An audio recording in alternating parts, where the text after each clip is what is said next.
Si-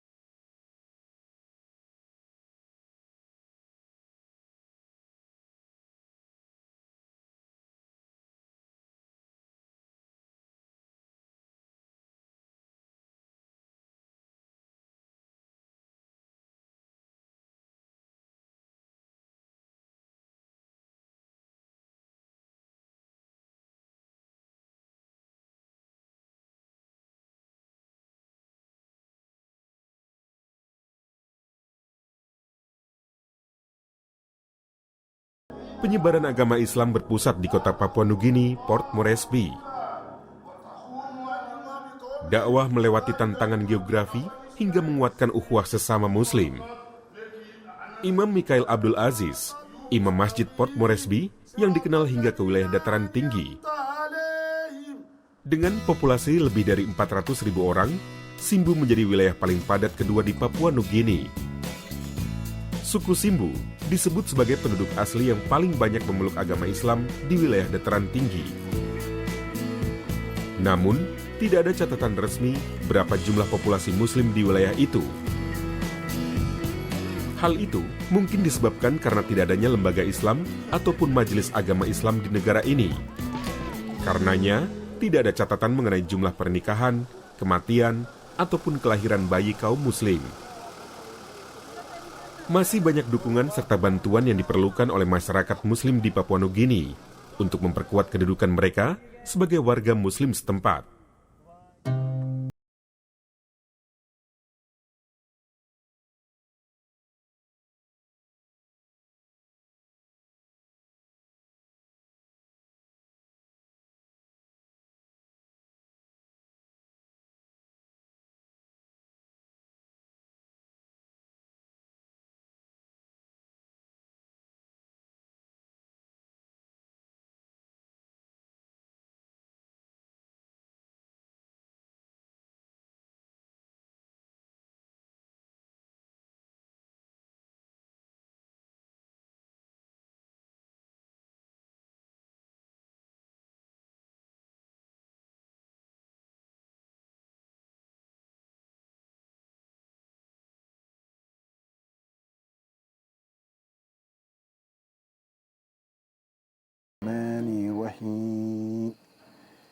يا أيها الناس إنا خلقناكم من ذكر وأنثى.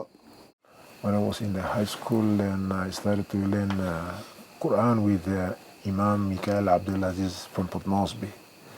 So we don't have much time, but during the weekend I always learn with him till I got scholarship and I went out to Medina Al-Munawwarah. Imam Hussein mendapat dukungan dari Arab Saudi. Menimba ilmu di Madinah selama 3 tahun. Lalu, dirinya meneruskan pendidikan agamanya ke Fiji dan akhirnya kembali ke kampung halamannya sebagai imam. So that's where for 7 consecutive years I've been in the village. As soon as when I graduate and come, there is nothing but my aim is to make sure that my entire village has to convert, and someone must be better than me taking the role in the village. Imam Hussein mengantar kami untuk berkunjung ke musola yang dijadikan masjid di kampung halamannya, sekitar 40 km dari kota Kundiawa.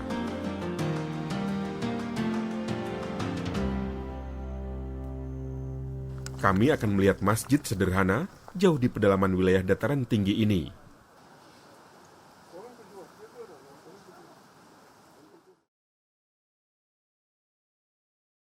Penduduk asli Simbu di sini menggabungkan metode tradisional dan modern dalam kehidupan sehari-hari.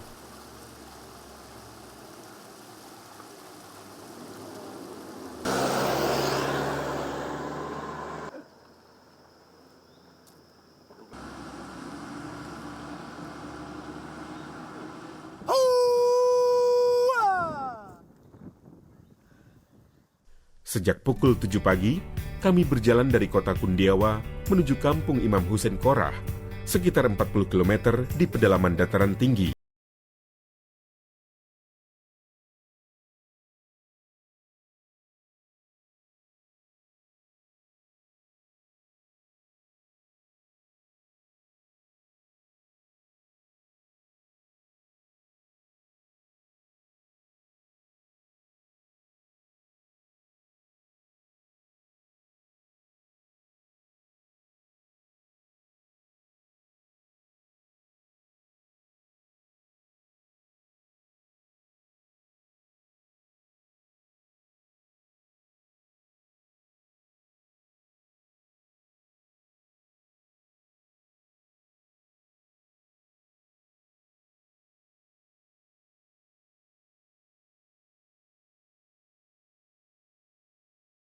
Tempat ini dekat dengan kampung halaman pemandu kami, Mikael Kalu.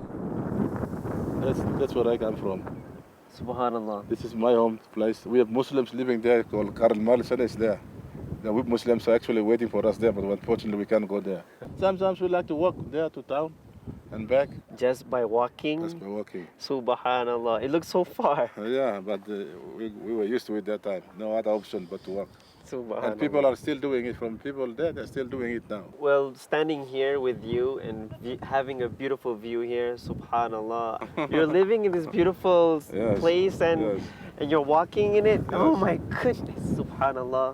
It's actually bringing back my memory of this place. This is the place I used to walk down and up and down. And the other road too. It's actually bringing back the memory of the 60s here. MashaAllah. Jalanan ini sebenarnya tidak bagus. Kendaraan kami bisa saja tersangkut atau tergelincir ke dalam parit jika hujan turun.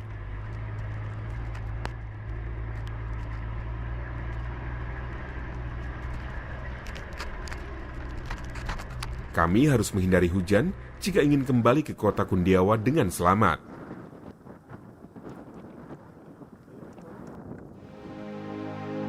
Usai 3 jam, kami pun tiba di lokasi. Imam Hussein Korah membawa kami ke tempat tinggi agar bisa melihat pemandangan kampung halamannya secara keseluruhan. Terlihat sebuah musola yang dijadikan masjid dari kejauhan. Di tempat itu juga, mereka melaksanakan sholat Jumat. More than 147 Ummahs always pray salat behind me. But our landmass is quite bigger and people living quite far, a kilometer or two. So mostly they always come for Jummah and we always perform salat here.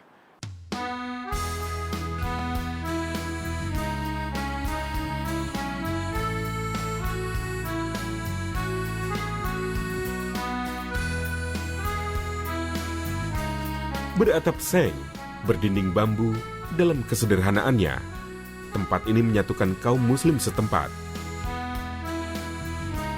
Tidak ada aliran listrik, namun masjid ini bisa menampung 50 jemaah saat sholat Jumat. Tanpa semen, apalagi hamparan permadani, dindingnya saja terbuat dari anyaman bambu.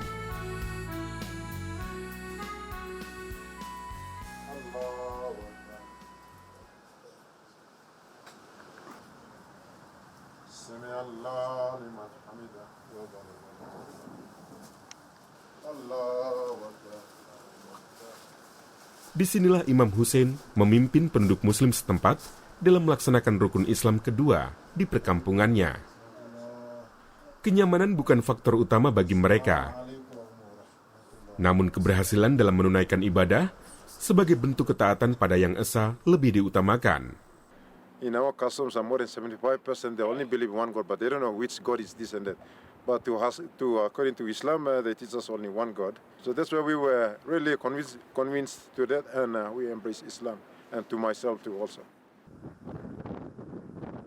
Cuaca mengharuskan kami untuk tidak berlama-lama di sini.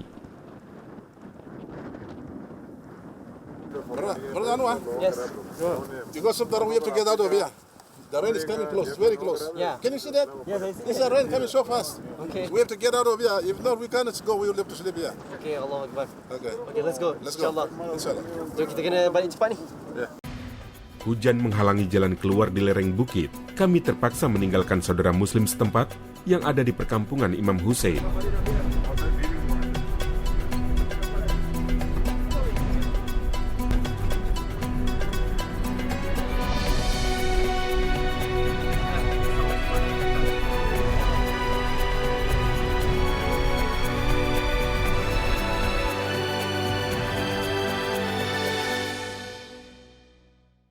Kami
digunakan untuk keperluan sehari-hari.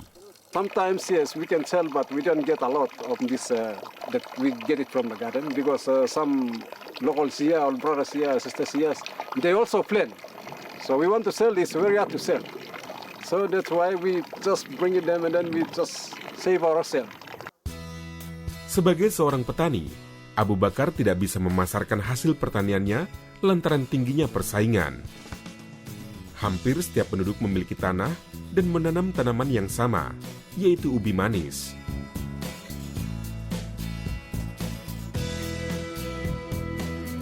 Kami pernah berkunjung ke Kampung Ulu.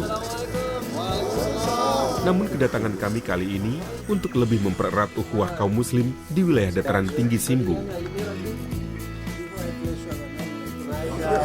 Bahkan, kami berkesempatan untuk meninjau kehidupan sehari-hari mereka. Mikhail Kalu mengantar kami untuk bertemu Abu Bakar, mantan imam masjid di Kampung Ulu. Is that Brother Abu Bakar? Yes, Abu Bakar there. That's Abu Bakar. Assalamualaikum. How are you? Alhamdulillah. Looks great, huh? Everything looks great here, insyaAllah. Ada rasa bangga dalam diri warga setempat apabila menunjukkan hasil tanaman di kebun mereka. Abu Bakar dan istrinya mengantar kami ke kebun milik keluarganya yang tidak jauh dari Masjid Kampung Ulu. Mereka berkebun di lereng bukit. Karenanya, tanaman seperti ubi cocok ditanam di sana karena tanaman itu mencegah tanah longsor.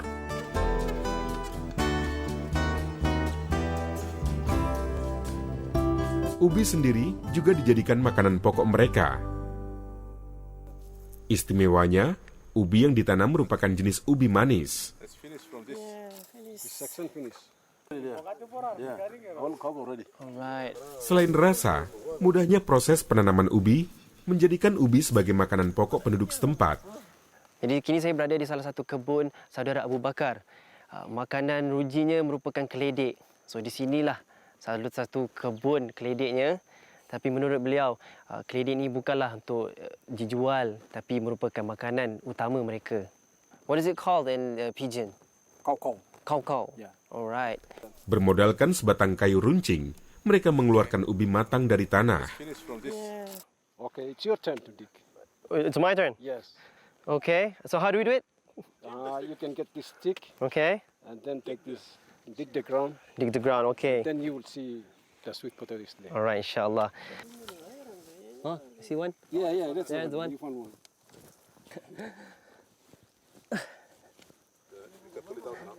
Okay. It's loose, pull it out.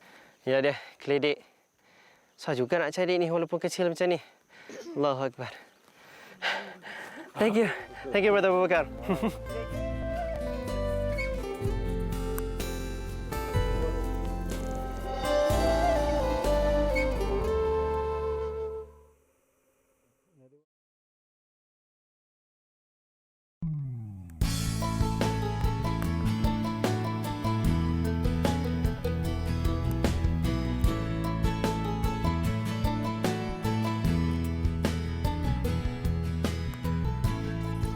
Kami berkesempatan mencicipi hasil tanaman di kebun milik penduduk Kampung Ulu.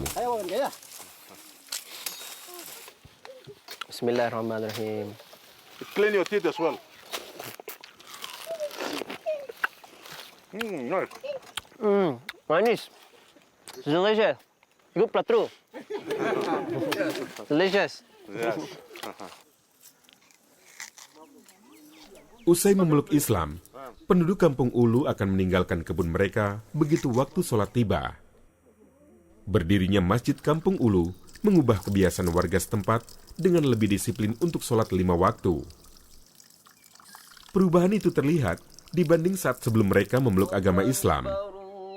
Seruan azan membuat mereka berkumpul di masjid untuk berjamaah 5 kali sehari. Amalan itu menguatkan ukhuwah di antara warga setempat hingga kaum muslim luar.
Usai memeluk Islam, beliau menyebarkan akidah agama suci itu di Simbu, walau memiliki banyak rintangan.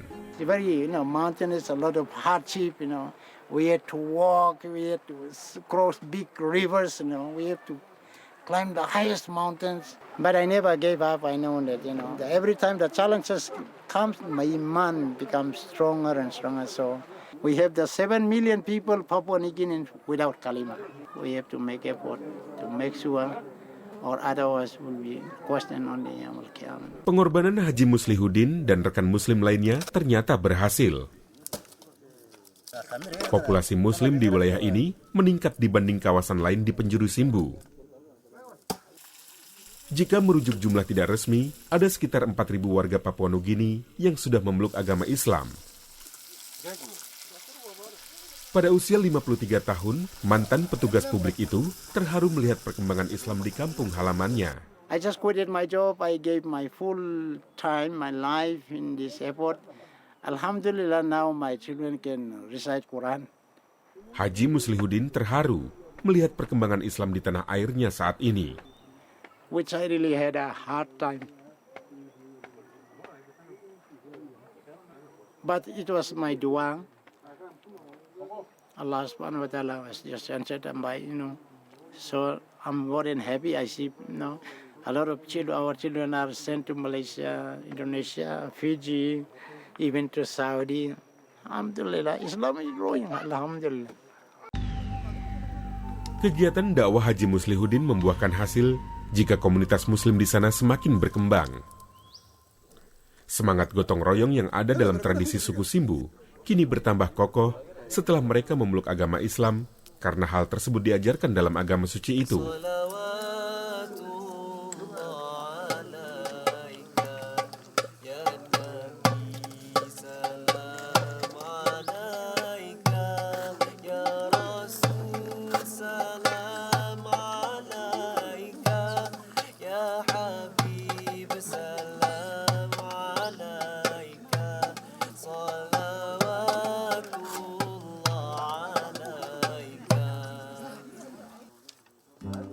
Walau hanya menggunakan kayu bakar, waktu untuk memasak tidaklah lama, dan sajiannya pun sudah tersaji.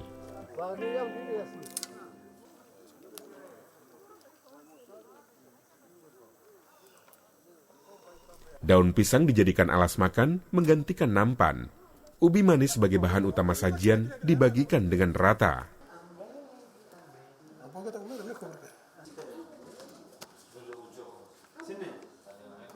Alhamdulillah, depan saya merupakan satu hidangan yang istimewa buat saya kerana di sini kami bersama penduduk Kampung Ulu berkumpul untuk menjamu selera.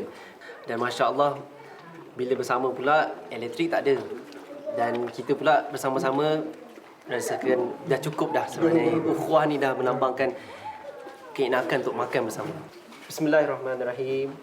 Allahumma barik lana fima razaqtana wa qina adzabannar. Alhamdulillahi rabbil alamin. Busy brother.